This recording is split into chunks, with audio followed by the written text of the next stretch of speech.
Welcome everyone in virtual land. This is new and unusual. I'm Gina Greg, and we're happy to be here, very happy to be here. I'm Gina Gregory, president of the Greater West Bloomfield Historical Society, and we're excited to be here and participate in VIBE, this new virtual community event. Today we'll be sharing with you how we connect to local history while socially distancing in a variety of ways, with time for Q&A at the end. During the presentation, please mute your microphone. Before we begin, let me tell you a little bit about the Greater West Bloomfield Historical Society.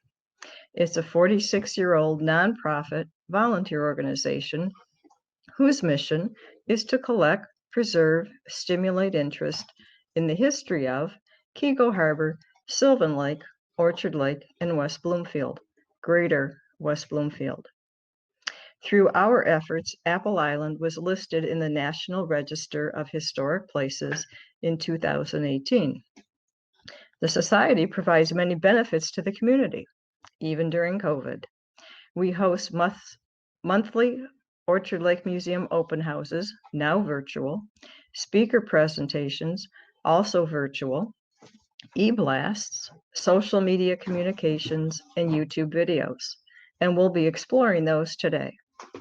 Other programs are on hold with COVID restrictions, and those are group tours for private groups and West Bloomfield second grade students to Apple Island and the museum, research opportunities, annual Apple Island tour event in June, our signature event highlighting our unique local history.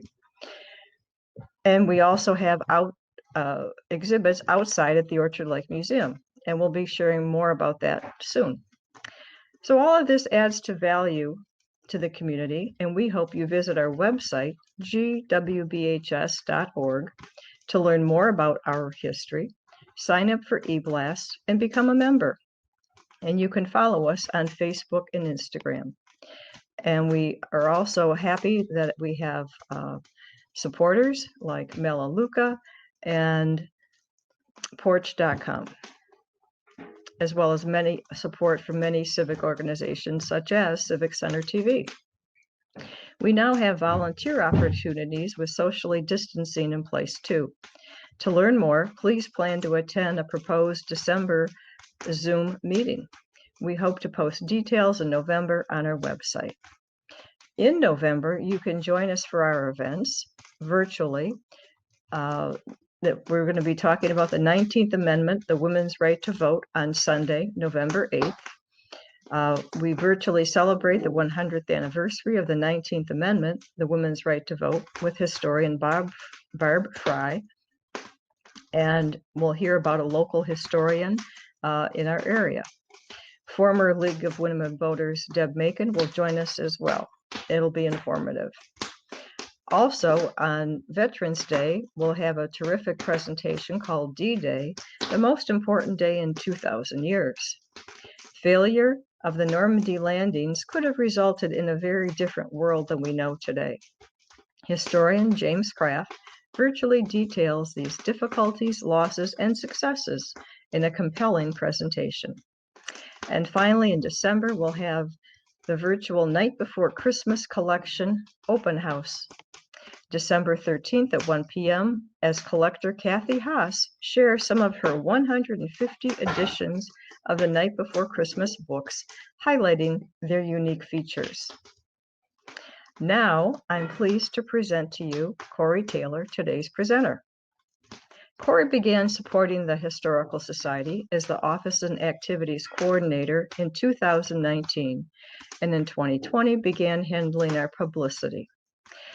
We appreciate Cory's skills with her 7 years at West Bloomfield Library as a computer page and circulation clerk, her skills acquired through a master's degree in anthropology earned at Wayne State University, her skills honed while employed at the Detroit Historical Museum, and currently as an archivist at the Henry Ford. She puts them to use as she coordinates our programs, volunteers, and publicity. Now with COVID, we're moved to virtual programming. Cory volunteered and produced a virtual open house celebrating Roosevelt's school, 100th anniversary, and a program with West Bloomfield Parks about Motor City markers in West Bloomfield. We worked together to create an exhibit around the outside of our museum, which we are premiering now. We're excited to share these new programs with you. Please help me welcome Cory with a virtual wave. Back to Cory. Great, thanks, Gina. So I am pleased to be here with all of you this morning. We've got a couple different things that we're going to share with you today. First, we're going to start off our presentation with a virtual walking tour of the Orchard Lake Museum's outdoor exhibits. And so this was pre-recorded a couple weeks ago, and the little bit of background about the museum. It's owned by the City of Orchard Lake Village, and the Greater West Bloomfield Historical Society operates it and maintains it.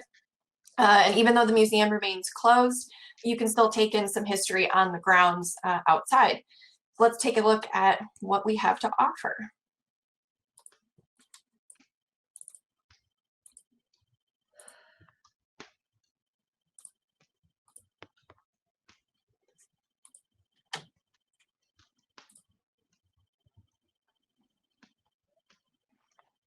Hello, and welcome to the Orchard Lake Museum. My name is Cory Taylor, and I will be your tour guide today. The Orchard Lake Museum is located on the corner of Long Lake and Orchard Lake Roads in the city of Orchard Lake Village. The museum details the local history of Orchard Lake, Sylvan Lake, Keego Harbor, and West Bloomfield. Today, I will be taking you on a tour of our 10 outdoor exhibits. Let's get started. First up, we have our wayside sign for the Orchard Lake Museum. This sign is part of the Wayside Exhibits program that's part of the Motor City's Natural Heritage Area, a division of the National Park System. This sign is one of 25 panels located around Greater West Bloomfield. You can find a map of all of those locations on our website. Behind the Wayside sign, we have our green school bell. This bell was hung in the Green Schoolhouse, one-room schoolhouse that was named after the Hartwell Green family, who donated the farmland that was where the school was built on. This bell was one of three that hung at different times of the school's history in the tower above the school.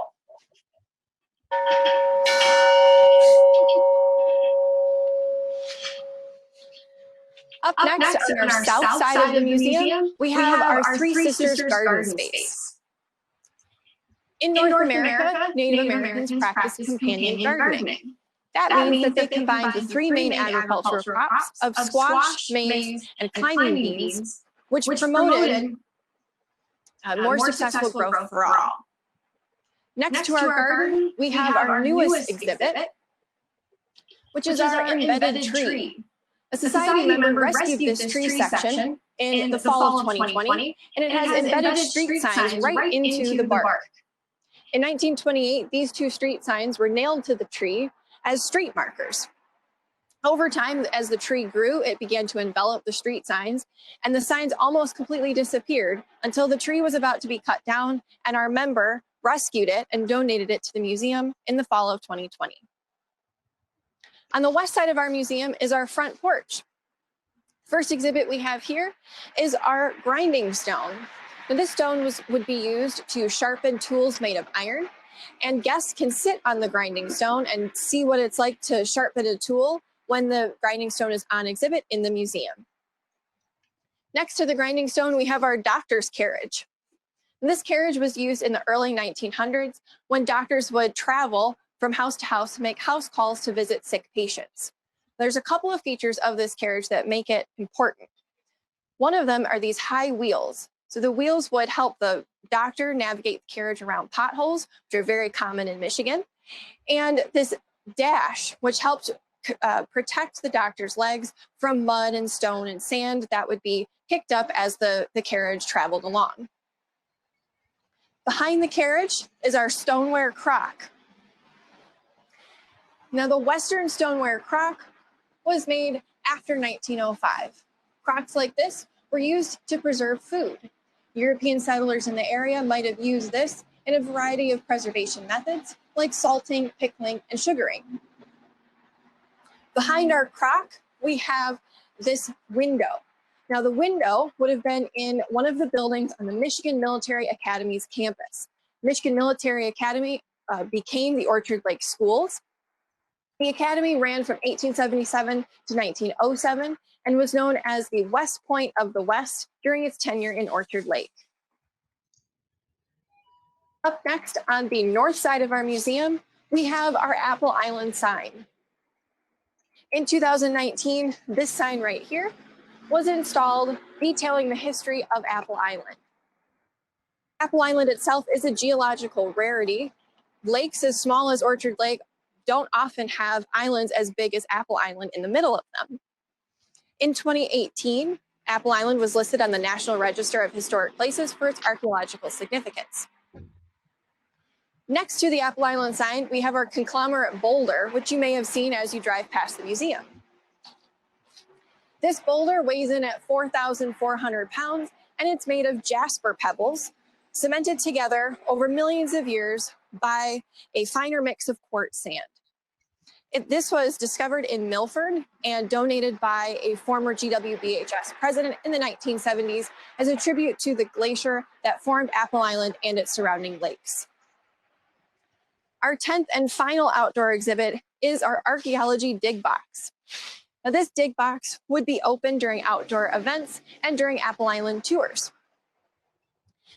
Guests of all ages can pick up tools like these, sifters and trowels and shovels and rakes, and discover hidden treasures inside the box. Oftentimes, guests will find reproduction arrowheads, which is a nod to our Native American predecessors. And that concludes our walking tour today. We could go into so much more detail about the history of this museum, Apple Island, and our 4 communities, but we'll save that for a later time. If you'd like to learn more, you can visit our website at gwbhs.org and find our archives, membership and volunteer opportunities, and current events. We appreciate your support and thank you for joining us.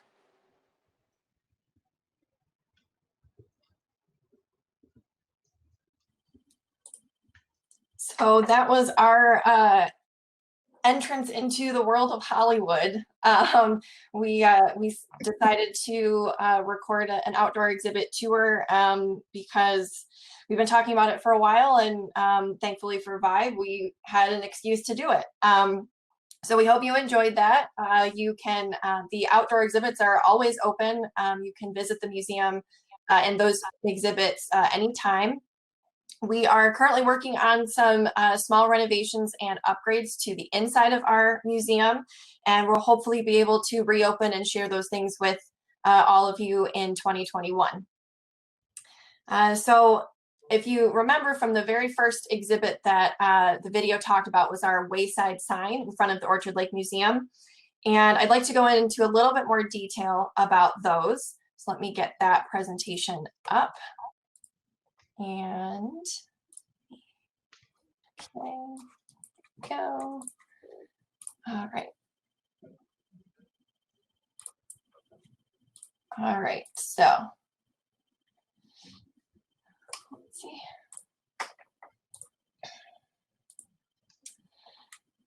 Oh, whoops. Hang on one second. Sorry, had a technical difficulty really quick.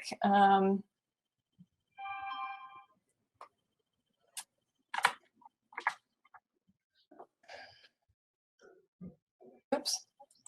Sorry, guys, give me 1 second. Why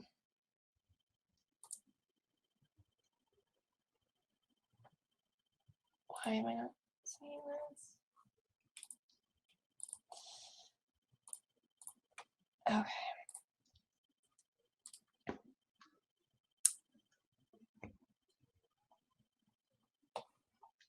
Oh, I think I figured it out.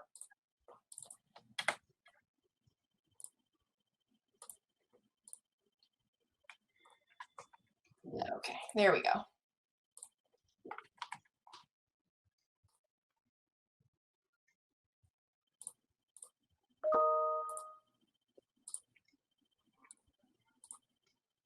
Okay, so we've got this up and I've got this. All right. So the Wayside Exhibit Program is part of the Motor Cities National Heritage Area. This is a nonprofit corporation headquartered in Detroit, and it's a division of the National Park Service. They tell the story of how Southeast and Central Michigan put the world on wheels. Motor Cities links the world's largest collection of cultural and labor organizations, museums, archives, factories, auto collections, and events to preserve the story of how tinkerers became titans and how auto and labor helped build the middle class while transforming manufacturing worldwide. The Motor Cities National Heritage Area encompasses over 10,000 square miles in Southeast and Central Michigan, and it basically works to inspire residents and visitors of the area with an appreciation for how the automobile changed Michigan, the nation, and the world.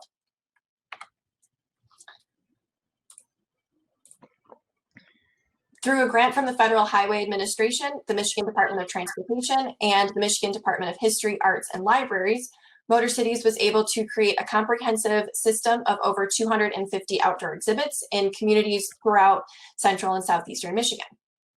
Each sign commemorates and brings awareness to Michigan's automotive heritage on both a community and regional level. The Greater West Bloomfield Historical Society, which is us, the West Bloomfield Parks and Recreation, and West Acres Community Association, along with many volunteers, worked with the Motor Cities National Heritage Area to help create more than 20 outdoor exhibits about the automotive heritage of Keego Harbor, Orchard Lake, Sylvan Lake, and West Bloomfield. Beginning in 2012, GWBHS volunteer historians provided historical information and images for the design of many of the exhibit signs. There are a total of 11 signs located in West Bloomfield at various places throughout the township.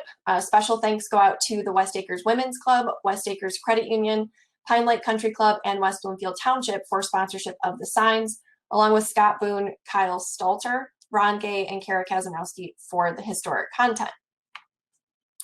Today we're going to focus on one of those signs in West Bloomfield that is near the Walnut Creek Middle School. You'll find the very first sign on the West Bloomfield Trail at the trailhead near Walnut Lake Road. So let's see what that's all about.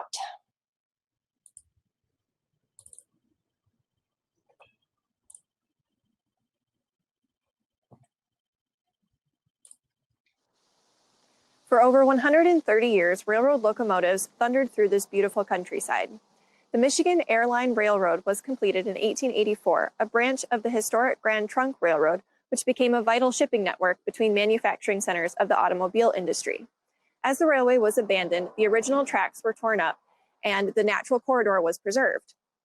The West Bloomfield Trail, ahead of which starts here, marked by this wayside sign, runs about 7 miles from West Bloomfield all the way up to Sylvan Lake, offering a beautiful natural enrichment and enhancement to the community.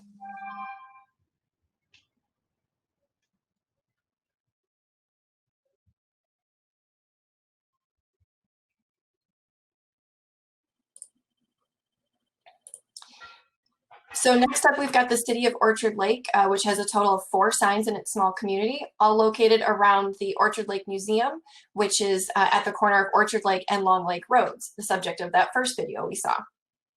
These signs were sponsored by Orchard Lake St. Mary's Schools and the Greater West Bloomfield Historical Society, with Ron Gay, Kara Kazanowski, and Helen Jane Peters providing the historical content. One of the Orchard Lake Museum signs, two of the Orchard Lake signs are located at the base of the stairs behind the museum. So if you are familiar with the area, that field behind the museum, you just walk all the way across it and you'll see this red staircase here. So we're going to talk about the first one, which detail how people waited for the trolleys to take them all around the lakes.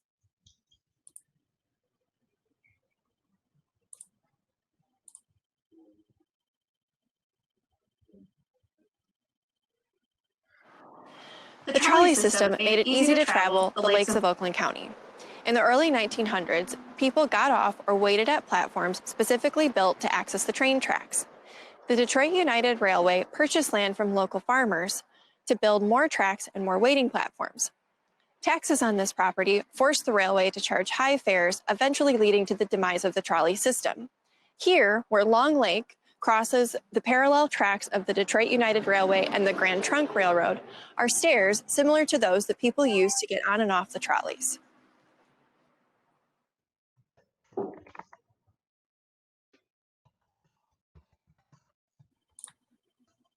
All right. And in Keego Harbor, the city of Keego Harbor has only one sign. You see it way back here on the trail. It's located at Tate Optimus Park. There's no parking at the park or at the sign, but both are accessible from the West Bloomfield Trail, which you see running along back here. Keego's sign was sponsored by Oakland County, with GWBHS Treasurer Sue Williams providing the historical content. The sign in Keego details how a lake and a trolley put Keego Harbor on the map.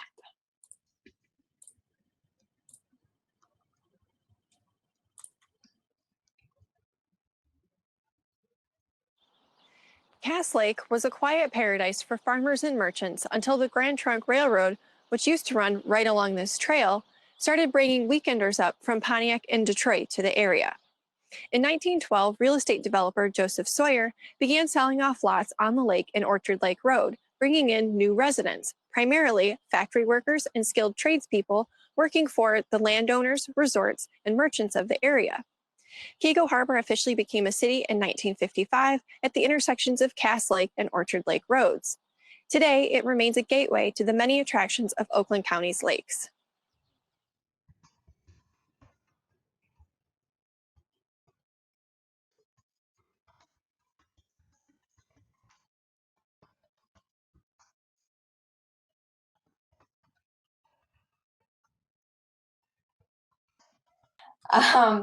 Sorry about that. So finally we come to Sylvan Lake, which is home to 8 wayside signs. All of the historical content for these signs was provided by Helen Jane Peters, GWBHS member and Sylvan Lake historian, and Eric Wiegand, another GWBHS member. We're only going to focus on one of those signs today, and it can be found near the end of the West Bloomfield Trail in Sylvan Lake. This sign talks about the kit homes that were built beginning in the 1920s.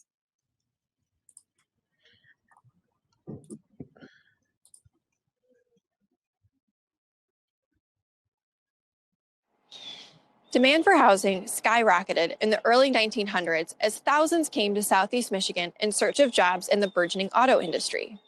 Kit homes were an innovative way of addressing these housing needs. Manufacturers shipped out materials for an entire house, from pre-cut lumber to doorknobs and paint. Friends, family members, and paid skilled tradesmen would use these materials, along with an instruction manual, to build the houses on prepared foundations, resulting in high-quality housing at low cost. Sylvan Lake had kit homes built from 1920 to 1940, and 30 still stand today. They're listed right here on this wayside sign.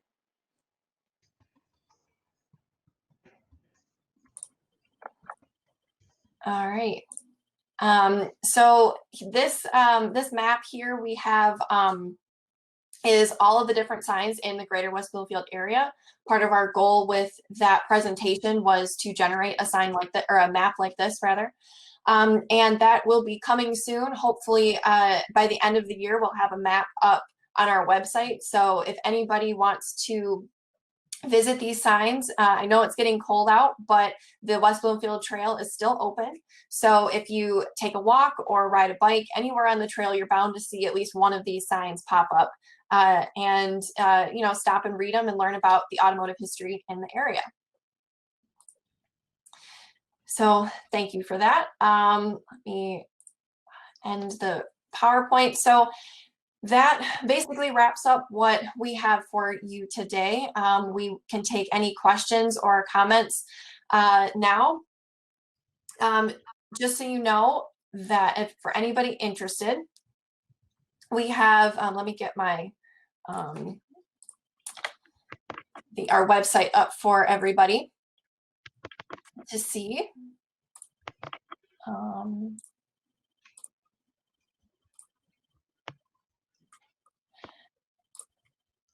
So for anybody interested, you can visit our website at gwbhs.org. You can find archive information, volunteer opportunities. We're going to be opening those back up in December, and our current events, which Gina had mentioned earlier in the session. So if anybody has any questions, I'd be glad to answer them. Do you see the chat? Yep, I do. So we do have somebody, Deborah Katz commented that her brother went to school at the old schoolhouse, and she spent a year in the new green school, or I'm sorry, in one of those classrooms when the new green school didn't have enough. She also spent her 5th grade year as a transplanted classroom at Roosevelt. And that was during the time when Abbott was the high school. And so she would go to Roosevelt and Green School in the same day. Then she did have a question. Is there any interest in documenting the history of Southern West Bloomfield, farming, old stone front garage, etc.? I could answer that. Okay. Certainly. We're always looking for history to add to keep our local history more vibrant and more robust. And as we're getting into this virtual world with COVID and upping our recording opportunities, when we look at 2021, we're hopeful to ask people to do their own recording and perhaps borrow our equipment to make their own recordings like Cory just did.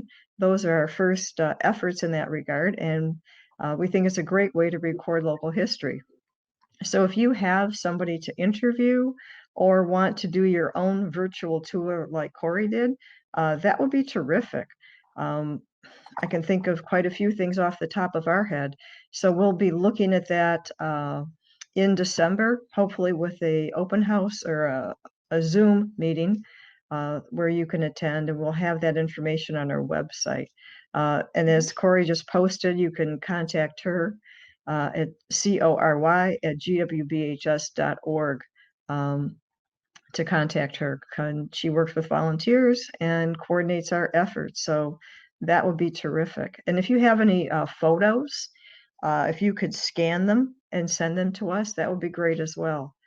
We do have images of the stone front garage, farming. We have quite a bit, but certainly we always are looking for more. I have a question, Cory. Sure. Where can you go to find videos of historic content for our area? Yeah, so we have videos on our YouTube page, and we'll be adding more soon. I'll put that link here in the chat also. So when you search for us in YouTube, you can just search Greater West Bloomfield Historical Society. You'll see about 6 videos so far, maybe a few more. Oh, maybe, yeah, about 10. And so the most recent ones we have are from our September open house, which was on the the 50th anniversary of West Bloomfield School District owning Apple Island. So we have our local, our GWBHS historian and school board member, Christy Forehand, created 3 separate videos for that open house. And the first one is called Apple Island Then and Now, and it's about a 25-minute video basically giving a virtual history lesson about the island. So you can see the different foundations and archaeology spots on the island, and she kind of goes into some detail on those in that video. And then the others are on the island's value as an educational resource and then a community resource as well. So those are, go ahead. And she walks you around the island. So from the comfort of your home, you can have a tour of Apple Island today. Yeah. Yes, and you do see some apple trees. There's 5 of them planted on the island, but luckily she's standing by a few of them, so you can, the trees that are, there's a portion of the video where she's talking about the apple trees, and they're little babies, so you can't really see them. There's maple trees that are almost overtaking them, but they're there with white ribbons on them. So when you watch the video, you'll see apple trees once again on Apple Island. Just look out for the ones with the white ribbons. And yeah, so you'll also get to see Gina working on the Kigo Cinema ticket machine. It's a real short video, but we discovered that it actually works over the summer. So there's a short little video on how that works. So we'll be working on some more videos on our tour, and then the wayside exhibits or the Motor Cities markers. So those will all be up on our YouTube page. So I think our time's up. Yeah.